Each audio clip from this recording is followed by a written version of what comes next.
Selamat pagi, Namo Buddhaya. Pertama-tama tentu mari kita tiada intinya kita panjatkan rasa puji syukur kepada Sang Tiratana, Tuhan Yang Maha Esa, karena atas karma baik kita pula sehingga pada hari ini kita dapat melaksanakan Zoom meeting di tempat masing-masing dalam keadaan sehat walafiat. Ibu bapak sekalian yang saya hormati, tentu kita menyadari dampak dari COVID-19 ini sangat meluluh lantahkan sendi-sendi kehidupan, baik dari aspek ekonomi, sosial, politik, dan berimbasnya kepada program kementerian dan lembaga yang terhambat.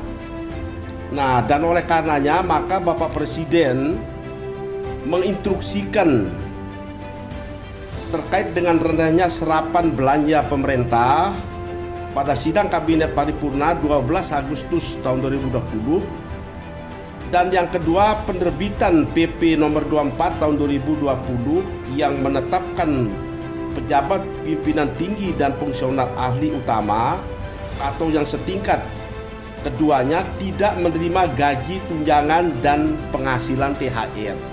Ini yang perlu kita ketahui bersama Bapak sekalian. Lalu yang ketiga, target Menteri Agama agar penyerapan anggaran kementerian pada bulan September minimal 75%. Ini yang kita perlu antisipasi Bapak sekalian. Dan oleh karenanya maka optimalisasi dari perjalanan dinas di dua fungsi, yaitu fungsi agama dan fungsi pendidikan, setelah disisir semua seluruh Indonesia totalnya adalah 10 miliar ini. Nah, tentu ini saya harapkan kepada para pembimas maupun pejabat pusat dan para penyelenggara agar betul-betul bergerak cepat untuk mengambil langkah-langkah, karena sekarang ini kita sudah berada di akhir bulan Agustus.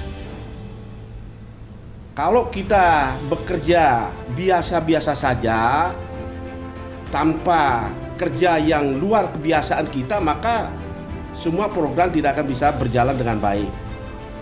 Dan oleh karena itu saya minta sekali lagi para pejabat pusat dan para pembimas seluruh Indonesia segera mengambil langkah-langkah cepat di luar kebiasaan dengan tetap mematuhi protokol kesehatan secara ketat.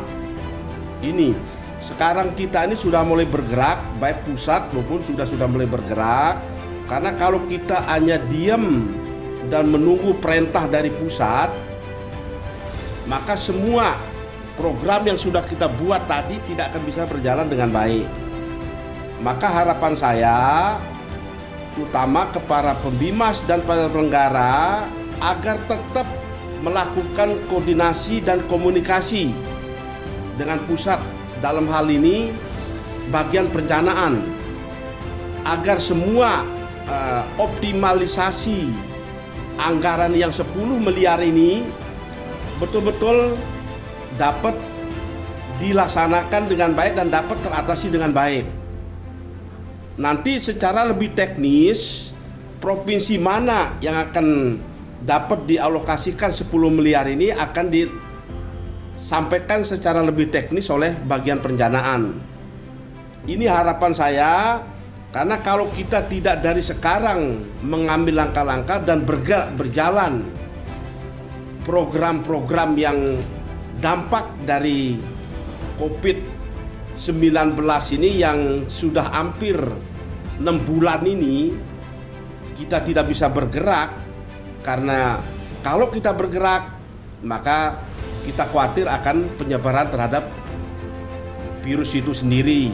Maka sekarang kita mulai, karena sudah diberikan kelonggaran dengan tetap mematuhi protokol kesehatan secara ketat, harus kita lakukan program-program yang sudah kita program di tahun 2019 itu.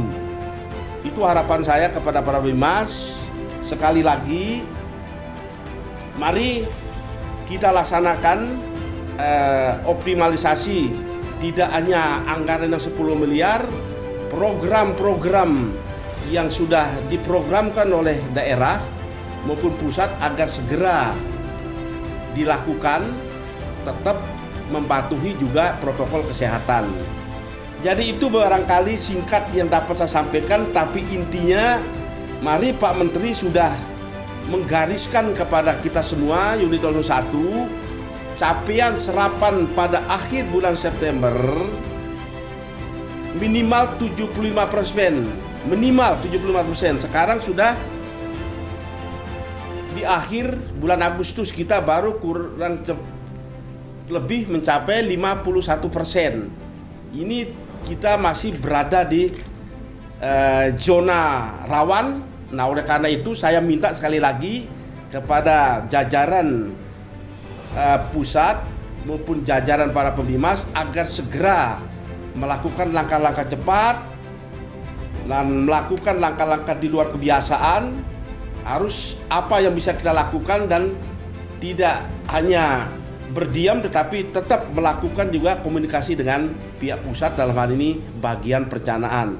Sehingga dengan demikian maka semua program-program yang menjadi kendala yang kita hadapi di daerah bisa dicari solusi bersama. Jadi barangkali itu Bapak sekalian yang dapat saya sampaikan.